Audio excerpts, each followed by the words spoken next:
Paz do Senhor Jesus, amém? A família renovada, podem sentar todos vocês, amém?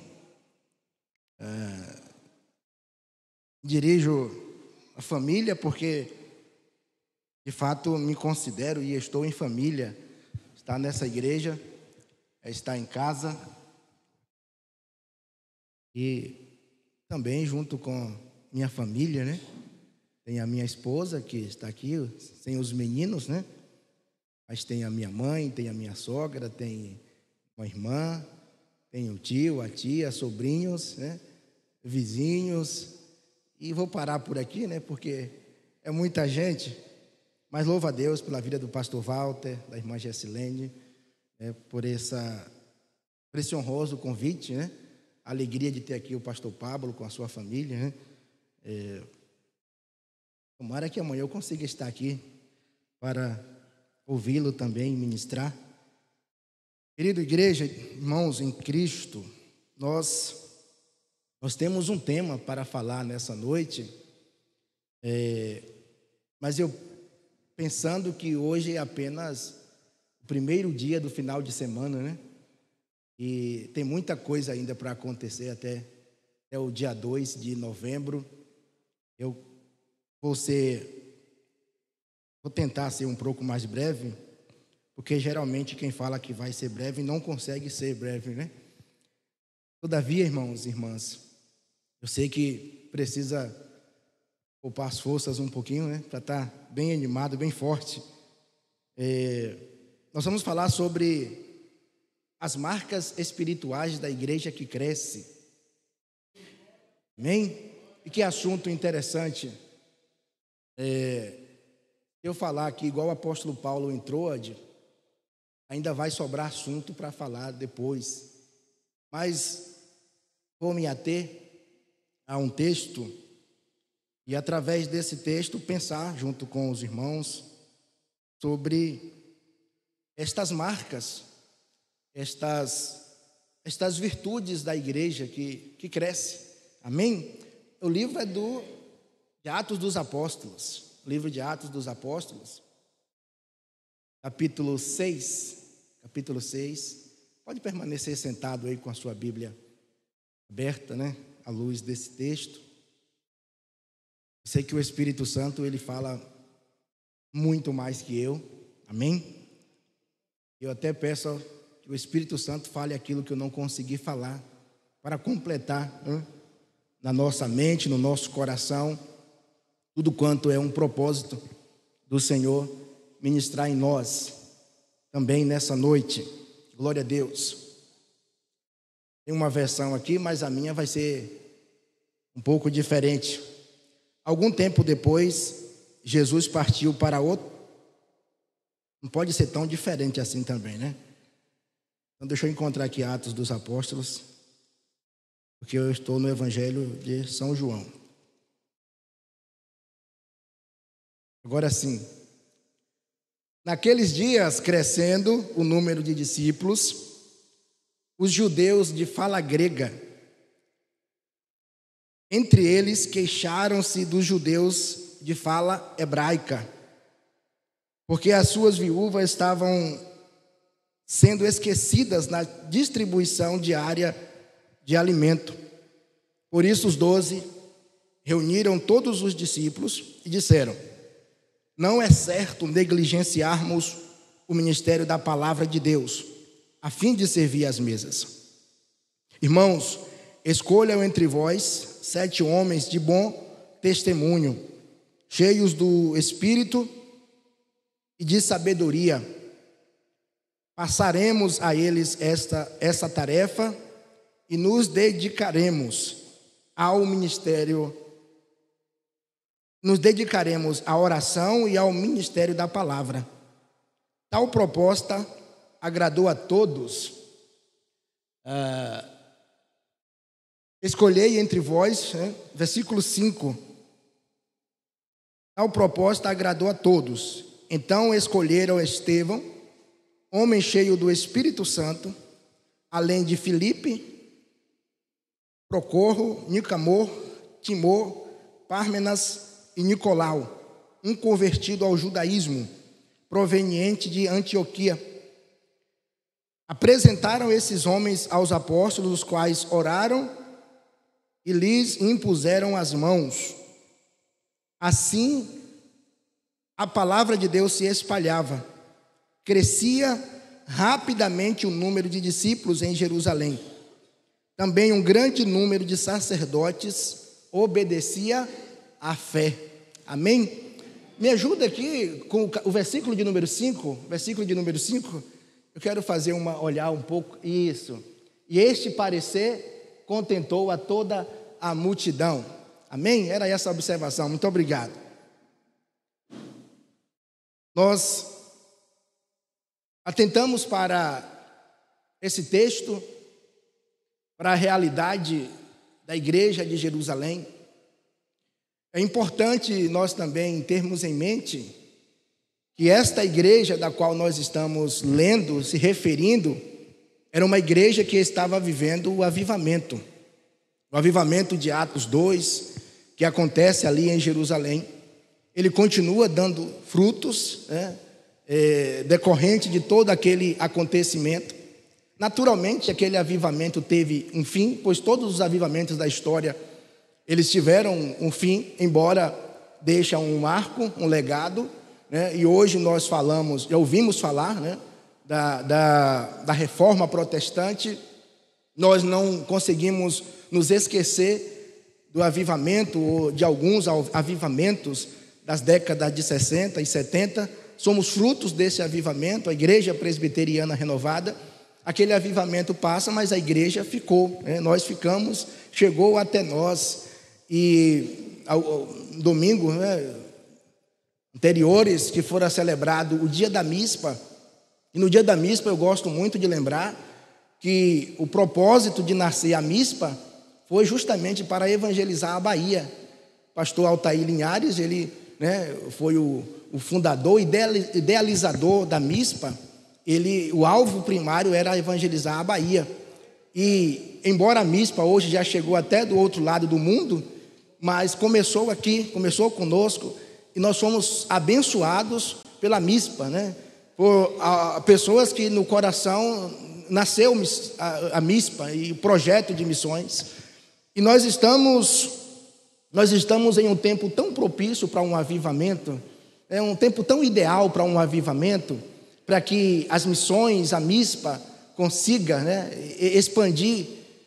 E quando falamos expandir, é expandir com fervor, com poder, em tantos outros lugares, continentes, e não falar apenas de continentes, mas falar de nós, perto de nós, né? Nós, na maioria, necessitamos de um avivamento para realizar as obras do Senhor com maior entusiasmo, com maior fervor, né? Naturalmente, o avivamento promove isto, pois, olhando para esta realidade, nós vamos encontrar uma igreja em um colossal crescimento, né? A igreja continua crescendo. A gente lembra que no começo era apenas 120 irmãos reunidos. Depois de uma pregação do apóstolo Pedro, esse número cresce para quase 3.000 almas. Pouco tempo depois, né, sobe para 5.000, e depois era uma multidão que não dava mais para contar. E agora não era uma questão de uma igreja, eram províncias, cidades, e espalhou-se o evangelho, o crescimento da igreja. E naturalmente é uma realidade que se aplica a nós. E eu falo nós no sentido de igreja local. Nós estamos na IPR em Santa Luzia e podemos falar que a realidade dessa igreja e desse texto, ela é também um desafio para cada um de nós, ao pastor, à liderança da igreja e todos os irmãos, inclusive os que estão recentes aqui, os que, né, talvez começaram esse mês, chegaram esse mês para a igreja, já enfrentam também esse desafio. Porque toda igreja que cresce, foi assim com a igreja aqui em Santa Luzia, foi assim com a Renovada, né, na Bahia, foi assim com a igreja protestante no Brasil, ou onde nasceu, né, na Alemanha, mas foi também com a igreja de Atos. Nós observamos, né, o avanço, né, a explosão, mas a Bíblia não oculta todos os desafios que aquela igreja enfrentou. Primeiro, o Satanás tenta com a perseguição. Ele tenta, por meio da perseguição, parar a igreja, né? Pastor Walter falar ainda daqui a pouco, né, que ninguém consegue deter a igreja do Senhor. E o inimigo, primeiro ele ataca de fora para dentro, e ele percebe que não consegue destruir, ele tenta de dentro para fora, também não consegue. E agora, o que nós encontramos aqui é uma espécie de distração. O ataque, a armadilha do inimigo agora é a distração. A igreja está sendo, né, retalhada, sofrendo retaliações por essa distração. E aí, qual é a distração que nós encontramos aqui? Havia na igreja os apóstolos, né? O texto até se refere a 12 apóstolos, e naturalmente, a gente lembra do versículo 42 do capítulo 2, que os irmãos, eles perseveravam na doutrina dos apóstolos. Então aqueles apóstolos, eles tinham, né, o ministério do ensino.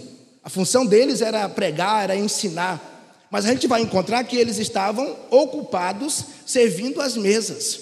Eles deixaram o ministério da palavra, né, e distraído com isto. E então surge um grave problema no seio da igreja. E esse problema ajudou-os a despertar e a promover mudanças essenciais, que nós chegamos a dizer que esta mudança foi um divisor de águas para a história da igreja, daquela igreja e da nossa também. Porque o versículo 1 fala que havia uma murmuração, uma confusão no meio daquela igreja. Uma igreja avivada, uma igreja crescendo, uma igreja avançando, mas havia problemas graves dentro daquela igreja. Um tumulto na comunidade, né? E essa confusão estava colocando em xeque a unidade da igreja. Observe que o que parecia ser um problema, uma coisa simples, mas estava comprometendo a unidade da igreja. Porque você vai observar que havia um grupo de gregos, ele fala, né, judeus cristãos que falavam, eram judeus hebraicos, falavam a língua hebraica. Mas havia também na igreja judeus que falavam grego. Essa observação que nós fazemos aqui, esse primeiro grupo, né, eles foram aqueles que sempre moravam em Jerusalém. Eles eram judeus convertidos, mas nunca saíram, né, de Jerusalém. Então eles falavam o aramaico, né, que é esse idioma ancestral daquela nação. Mas haviam outros irmãos judeus também convertidos, mas por eles estar longe de Jerusalém por gerações, então eles agora falam a língua grega. E há esse conflito, porque você percebe que os judeus que falavam o aramaico tinham um certo preconceito com os demais, julgando que eles não haviam, né, misturado a sua língua, mas que eram naturais. Esse dilema, a gente percebe que agora há uma queixa dos judeus de fala grega, dizendo: olha, as nossas viúvas não estão sendo assistidas corretamente pela igreja. Os judeus de fala hebraica têm nos faltado com essa ajuda. A questão da ação social, em destaque aqui, ela apenas aponta um problema grave que estava acontecendo ali na igreja. Havia naturalmente dois grupos na igreja, uns que falavam uma língua, outros que falavam uma língua, uns que queriam uma coisa, outros que queriam uma coisa. E aí, quando nós olhamos para esta igreja, as marcas espirituais da igreja que cresce, a gente observa que uma das marcas da igreja que é necessário para uma igreja crescer é ela saber transformar as crises em oportunidades.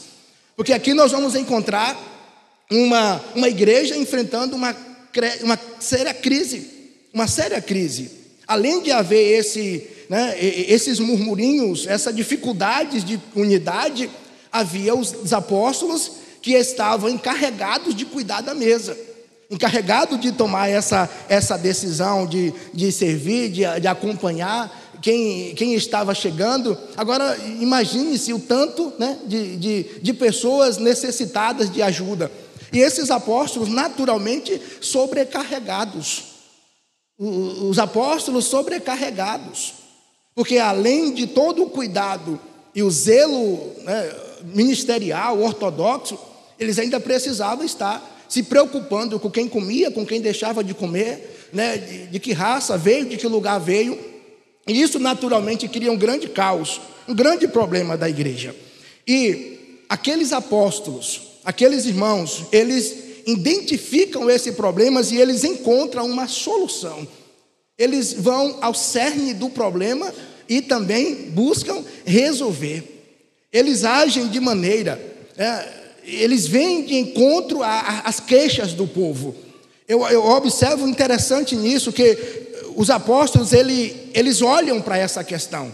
Eles se preocupam com a queixa do povo, com aquilo que está, né, incomodando, aquilo que está causando esse mal. E eles vêm, eles ouvem as queixas, né? Eles não se blindam, eles não ficaram na defensiva. Mas ele diz: agora vocês vão escolher entre vós pessoas para que cuidar, né, para cuidar disso aqui, para resolver isto aqui. E eles com entusiasmo dizendo: nós vamos nos dedicar à oração e ao ministério da palavra. Amém? Extraordinário, irmãos, essa visão, esse pensamento dos apóstolos. Nós nos dedicaremos à missão, né? E a gente precisa pensar com espiritualidade e carinho para esta fala dos apóstolos. Porque o texto mesmo fala que eram os 12 que estavam ali. E eles dizendo o quê? Nós 12 aqui, nós vamos nos dedicar à oração e ao ministério da palavra. E os demais, né, vão então cuidar das mesas. No entanto, nós precisamos olhar para de onde vem a palavra ministério. Porque vem da palavra diaconia, que também é servir. Então, se você for observar, não há um ministério inferior ao outro. Não há uma função mais elevada do que a outra. Na verdade, o Senhor chama pessoas diferentes, com um ministério diferentes, né, para exercer funções e alcance a todos. À medida que aqueles diáconos, né, ali foi separado, a igreja escolheu os diáconos, mas a visão era: precisam ser homens cheios do Espírito Santo. Precisam ser pessoas cheias do Espírito Santo. Louvado seja Deus. Isso quer dizer muito para nós, porque quando nós temos pessoas que estão ministrando a palavra, que estão ministrando louvor, nós pensamos em pessoas cheias do Espírito Santo, pessoas cheias de Deus, né? Não pode ser diferente. Quem prega a palavra precisa pregar cheio do Espírito Santo, na autoridade do Espírito Santo. Mas o Senhor, a palavra diz que também quem recebe a palavra precisa estar cheio do Espírito Santo.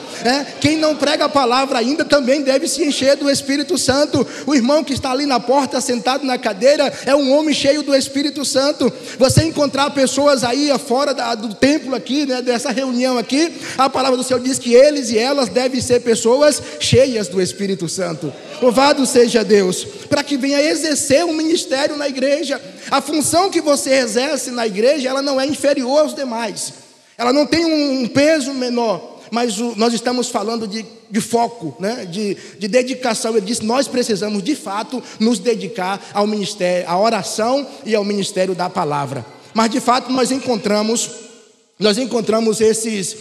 eles resolvendo essa situação. E no momento que eles resolvem, no momento que eles tomam essa decisão, o texto observa o versículo 5: todos da igreja se alegraram. Todos da igreja se alegraram. E que decisão difícil, né? Olhar para essa decisão, pastor Pablo, foi uma decisão difícil, porque a igreja estava acostumada, as pessoas estavam acostumadas a receber, né, dos apóstolos. Eram eles quem iam, né, conversar, olhar no olho, entregar, e disse: não, agora não vai ser mais nós. Não seremos mais nós quem faremos isso, serão algumas pessoas dentro de vocês. Mas a resposta é: o povo concordou, o povo se alegrou e a igreja continuou crescendo. É importante observar isso. A igreja continuou crescendo. Tem uma frase que diz que o sucesso é o ninho do ano anterior, do qual os pássaros já voaram embora. Observe que agora não é mais a mesma igreja. Como eu falar, aqui foi um divisor de águas, porque surgem outros homens, outras pessoas para exercer a ação social da igreja. Nós não estamos menosprezando, mas dizendo que elas são tão importantes quanto os demais. A evangelização, ela não está aquém, não pode ser separada do evangelismo, nem o evangelismo separado da ação social. Então os apóstolos entendem que esse projeto ele é importantíssimo para a igreja. O cuidar dos pobres, a ação para cuidar dos pobres, ela é um fator decisivo para o crescimento da igreja. Toda igreja que cresce, que anseia crescer, ela precisa cuidar e investir nos pobres, porque isso é a decisão do Senhor, isso é a palavra do Senhor. E agora, essa mudança, né, ela promove satisfação no coração da igreja. Dwight Moody, ele costumava dizer que é melhor você colocar 10 homens para trabalhar do que você querer fazer o trabalho de 10 homens, né? Não dá para fazer. E a igreja apostólica não teve medo de fazer esses ajustes em sua estrutura, a fim de dar espaço e expansão ao ministério. No momento que eles tomam a decisão, eles abrem espaço para outras pessoas trabalharem. No momento que eles permitem essa escolha, outras pessoas se levantaram para exercer ministério. E os próprios apóstolos agora eles têm mais tempo para a oração. Eles têm mais tempo para a ministração da palavra, para o estudo, para, né, a boa exegese, para o bom cuidado com as escrituras. Eu quero abrir um parêntese e falar para nós, igreja, que nós precisamos de fato mudar algumas coisas na igreja. Eu nasci nessa igreja, embora nós estamos no mesmo lugar, mas é uma igreja totalmente diferente em sua estrutura e em sua liturgia, e está tudo bem, e está tudo certo. A igreja não pode continuar a mesma durante décadas. A grande questão, a necessidade é de ajustes, é de mudanças, é de melhoras. E observe que os apóstolos tomaram essa decisão, foram corajosos de tomar essa decisão. O que eu quero te dizer, igreja, é que quando os líderes tomam decisões pautados na vontade de Deus, a igreja deve se alegrar e celebrar. A igreja deve receber mudanças com a certeza de que o Senhor está promovendo o crescimento da igreja. Nós chegamos em algumas das nossas igrejas, da nossa denominação, e percebemos o quanto estão distantes de uma renovação, de uma modificação, de um avanço em algumas áreas. Nós não podemos, irmãos, sacramentar estruturas, sacramentar rituais, sacramentar, né, liturgia não. A liturgia da igreja não é um sacramento, a estrutura da igreja não é um sacramento. Talvez algumas pessoas aqui ainda nutrem no coração a saudade do grupo de senhora, do grupo jovem, do grupo de varões, mas a liderança entendeu a importância de alterar, de mudar, e a igreja continua crescendo, e essa igreja vai continuar crescendo, e daqui a alguns anos talvez não seja mais o que é hoje. Talvez vai mudar, e é necessário mudar a forma que está acontecendo hoje. Mas nós precisamos entender, a liderança está tomando decisões direcionadas pelo Senhor, os princípios da palavra, e vai ser para a glória do nome do Senhor. E a igreja vai continuar crescendo. Tomar decisões, transformar crises em oportunidades, é um desafio de toda a liderança. E eu me alegro ver que os apóstolos se posicionaram e tomaram essa decisão. Alguns ficaram com saudade, alguns ficaram desejosos, mas o importante é que a igreja continuou crescendo. E ao meu ponto de vista, melhorou. Ele disse: agora nós nos dedicaremos ao ministério, à oração e ao ministério da palavra, né? O versículo 4, quando ele diz esta decisão. Então, uma outra marca de uma igreja, marca espiritual, né? Nós poderíamos falar de uma série de ações, de decisões da igreja que cresce, mas o tema são marcas espirituais. Então, eu quero focar nos mais importantes. Não no meu ponto de vista, mas no ponto de vista das Escrituras.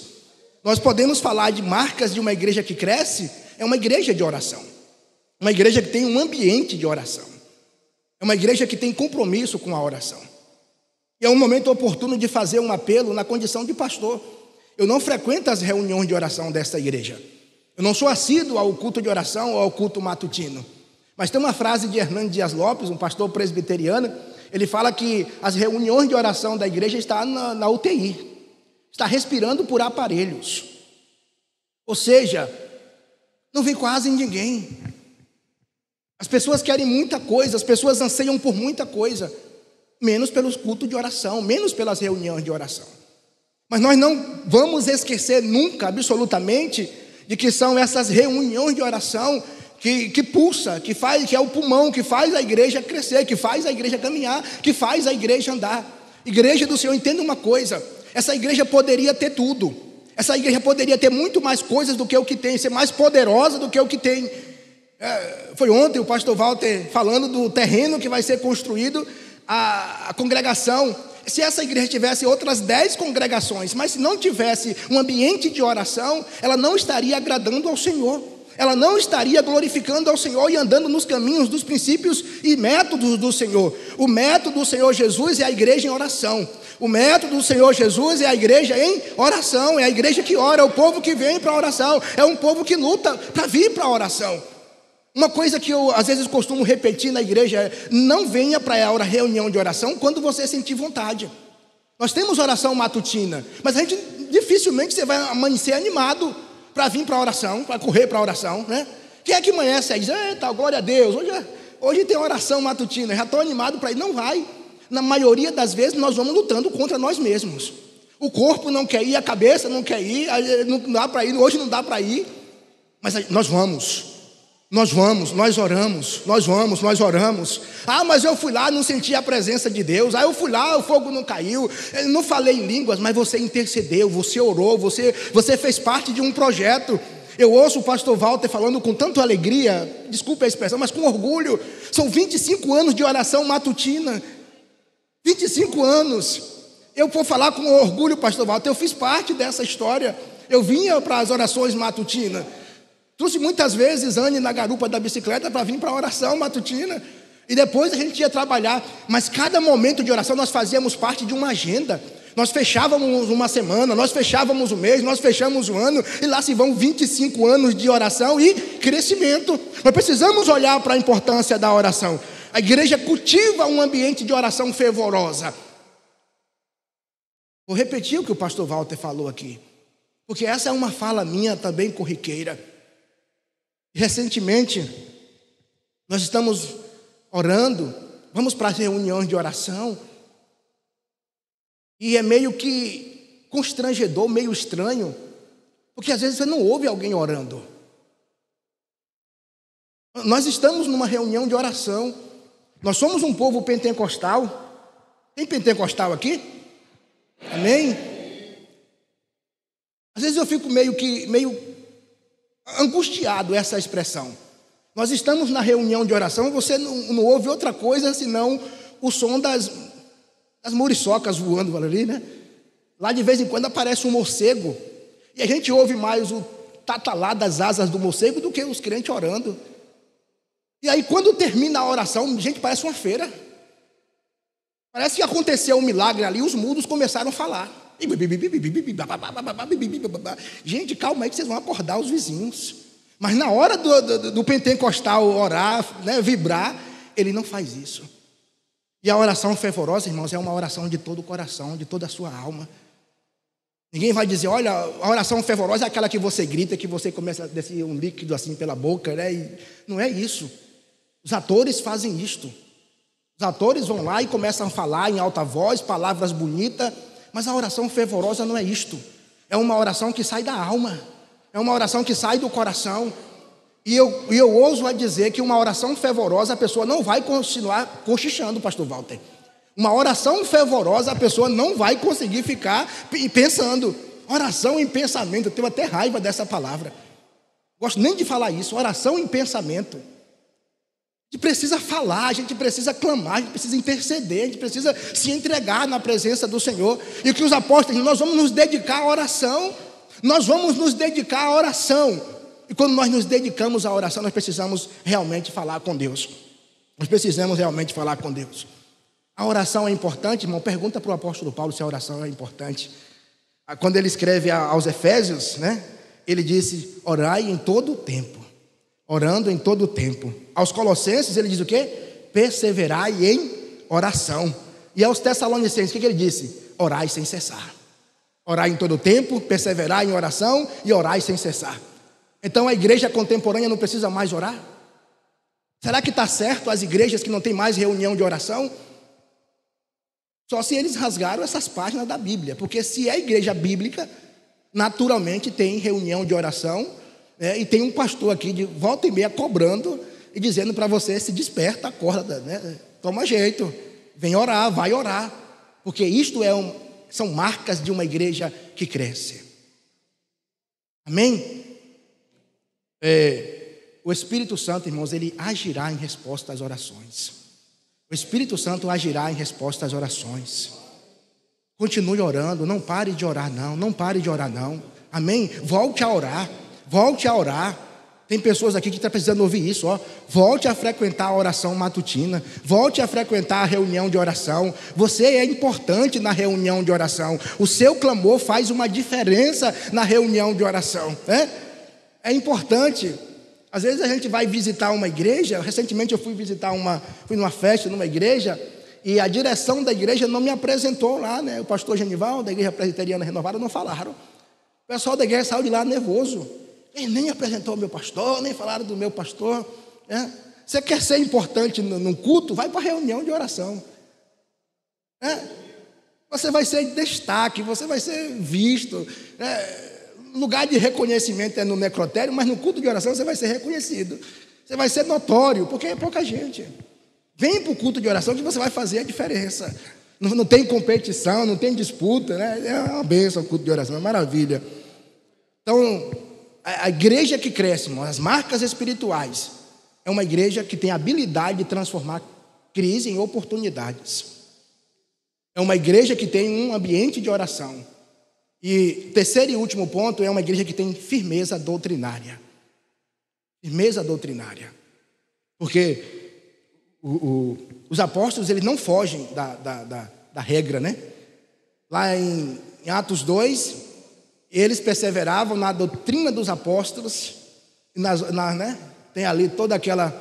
Quase que eu vim aqui falar daquelas questões, mas eu falei, a noite é curta para a gente falar de oração, partir do pão, comunhão, né? Então, agora você vai encontrar eles se dedicando, nós vamos nos dedicar ao ministério da oração. O derramado do Espírito Santo, uma das marcas do avivamento, é o retorno à palavra. É uma manifestação de aplicação de pregação da palavra. E olhar para a igreja de Atos é mais interessante ainda, porque o Lucas, né, o doutor Lucas, escrevendo Atos, ele vai falar que a igreja não crescia sozinha, a palavra crescia junto com a igreja. E crescia a palavra, né? Não era só a igreja crescer, não, era a palavra crescer junto. A igreja crescia, a palavra crescia junto. Havia havia ser saudosista aqui, né? Há um crescimento na igreja quando há pregação da palavra. Amém? Eu queria que você dissesse glória a Deus aqui agora. Dá glória a Deus. Eu preciso dizer glória a Deus. Porque de tantas as igrejas, o Senhor me conduziu para a igreja presbiteriana renovada. Ser ovelha do pastor Walter Freitas, ser ensinado aqui, ouvir as pregações. E eu ainda não entendia quase nada de pregação, mas eu ouvia os comentários. Interessante que o pastor Walter, quando chegou aqui em Santa Luzia, ele tinha a minha idade. Mas tinha, nem tanto, hein? Mas tinha um compromisso com a pregação da palavra. Era extraordinário como nós, assim, ficávamos maravilhados com as ministrações, com as pregações do pastor Walter. E alguns temas, né, que ficavam marcantes, e a gente comentava sobre a pregação depois. Então, esta igreja, ela foi abençoada. ela cresceu por causa da pregação da palavra. Ou seja, corrigindo aqui, né? A pregação da palavra contribuiu para o crescimento desta igreja. Lembrar, né, trazer à memória a escola bíblica dominical desta igreja, que é um momento de ensinamento da palavra, né? E ser resumido, se empolgar menos, mas hoje exerço o ministério pastoral fruto desta igreja. Pastor Pablo está aqui, aprendeu aqui, treinou aqui, treinamos aqui. Volta e meia de Carlos, eu lembro, e eu já comentei isso lá na igreja, agradecer àqueles jovens que me suportaram. Uma espécie de cobaias, né? Eu dando aula na escola dominical, e você sabe que ninguém começa bem, né? Não dá para começar sabendo. E era cada estudo que só a misericórdia. Mas aprendi com eles, né? Fui treinado aqui. E hoje nós temos essa responsabilidade. Nós queremos ser pregadores sérios da palavra do Senhor. Construir uma igreja séria, relevante, com essa visão, é a pregação da palavra. E a IPR de Santa Luzia, ela tem essa bênção, ela tem esta marca de ser uma igreja onde há pregação da palavra. E eu sei, eu não estou aqui para saber, eu não convivo com vocês, mas eu sei que tem pessoas que estão uma insatisfação no coração. Lá em São João do Paraíso também tem. Era bom se a gente tivesse a parede preta, está uma febre. Já me disseram, pastor, o meu sonho é pintar essa parede preta. Eu falei, primeiro você me tira daqui, depois você pinta essa parede. Aí eu queria fazer isso, era bom se a igreja fizesse isso, era bom se a igreja fizesse aquilo. E esse é a armadilha, né? É o desvio para tirar a igreja dos propósitos do Senhor, dos caminhos do Senhor. A pregação substituída por outras coisas. Outro dia uma irmã conversando, abismada, rapaz, teve um dia que o pastor pregou 40 minutos. Que maravilha, né? Parece que é assim, a gente prefere 1h30 de música, de uma série de coisas, e depois ali 30 minutos da palavra, o povo já está cansado e vamos embora, mas não é assim. A palavra é a centralidade. A palavra, a pregação, ela é o coração, é o sangue, é o sistema de circulação da vida espiritual. Nós precisamos da pregação, nós precisamos viver essa pregação. E aí a igreja cresce por isso. O apóstolo Pedro pregou um sermão, quase 3.000 pessoas aceitou Jesus. O apóstolo Pedro prega um outro sermão, quase 5.000 pessoas entregaram a vida a Jesus. O texto aqui disse que os apóstolos agora vão se dedicar ao ministério da pregação. E o versículo 7 termina dizendo: assim a palavra de Deus se espalhava, crescia rapidamente o número de discípulos em Jerusalém. Quanto mais eles pregavam a palavra, mais a igreja crescia. Quanto mais eles pregavam, mais a igreja avançava, a palavra crescia. A pregação do evangelho, o ensinamento, ele é esse combustível, ele é essa marca da igreja. E agora a gente chega em Atos 9, não é mais uma igreja, não é mais um povo, é a cidade. O crescimento da igreja mudou de membros para novas comunidades. Eles não conseguiam mais contar, eram as cidades agora. Atos 9:31, a igreja na verdade tinha paz por toda a Judeia, Galileia e Samaria, edificando-se e caminhando no temor do Senhor e no conforto do Espírito Santo, crescia em número. Onde os apóstolos iam, onde os homens iam, eles iam pregando a palavra, eles iam transmitindo, pregando, e era através da pregação que a igreja crescia. O apóstolo Paulo, o apóstolo Barnabé, o apóstolo Pedro, os demais irmãos, onde eles iam, eles pregavam a palavra. Em Éfeso, a palavra de Deus prevaleceu mediante o ministério de Paulo. A palavra do Senhor crescia e prevalecia poderosamente. Era a palavra que crescia, não era só a igreja. Observe, irmãos, serve a igreja do Senhor, que não há um crescimento da igreja fora da palavra. Não há um crescimento da igreja do Senhor onde a palavra não é pregada, onde não é ministrada. Aí você vai dizer, esse pastor está equivocado. Eu conheço cada igreja aí, cada mega igreja, mas não tem pregação da palavra. Não tem concentração da palavra. Por que essas igrejas crescem? O horário não me permite mais de falar, mas tem um livro de David Eby, ele fala sobre o crescimento da igreja por meio da pregação. E ele aponta 3 detalhes importantes quando nós falamos de crescimento da igreja, porque se a palavra é tão importante, né? A pregação é tão importante para o crescimento da igreja, por que algumas igrejas crescem e outras não? Então ele diz assim, em primeiro lugar, ministros fiéis podem produzir colheitas diferentes. Amém? Ministros fiéis podem produzir colheitas diferentes. Porque a tendência é medir o crescimento da igreja pela quantidade. É medir o ministério de um determinado obreiro pela quantidade de pessoas tem na igreja. Como o pastor já ouvi muitas vezes. Quantos membros tem lá na sua igreja? Quantos membros tem lá na igreja? Tenta nos a mentir. Porque quanto mais crente tiver na igreja, melhor você é. Lá tem 30 membros, já olha assim e diz, você está fraco, né? Mas olhe para o texto, olhe para Atos dos Apóstolos.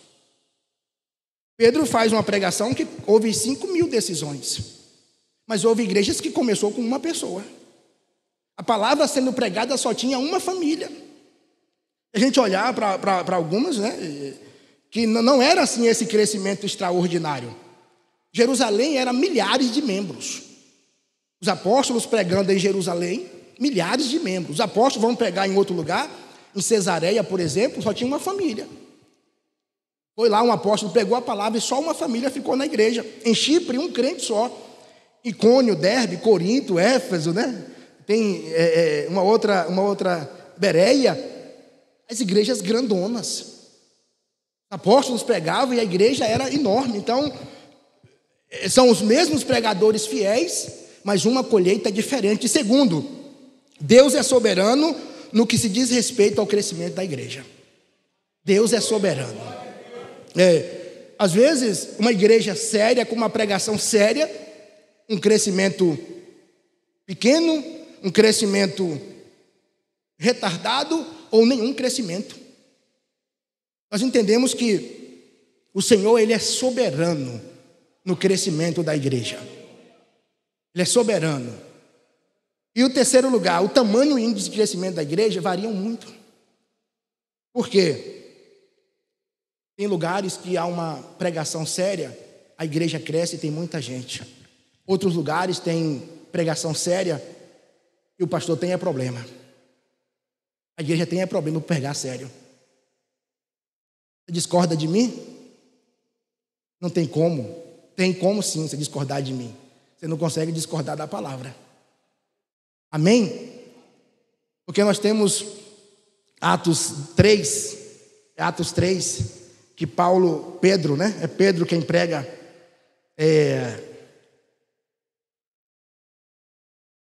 Pedro prega um sermão. Pedro pregador, né? Apóstolo Pedro pregador. O conteúdo da pregação dele está no capítulo 3. No capítulo 3 tem o conteúdo da pregação de Pedro. E ele pregou um sermão e costumeira nós faremos, né? A gente prega um sermão. Quem quer entregar a vida a Jesus? Quem quer aceitar Jesus? O povo lá da minha época vai lembrar que era bem difícil esse momento, né? Era constrangedor você ir numa igreja evangélica, porque a hora do apelo era aperto, né?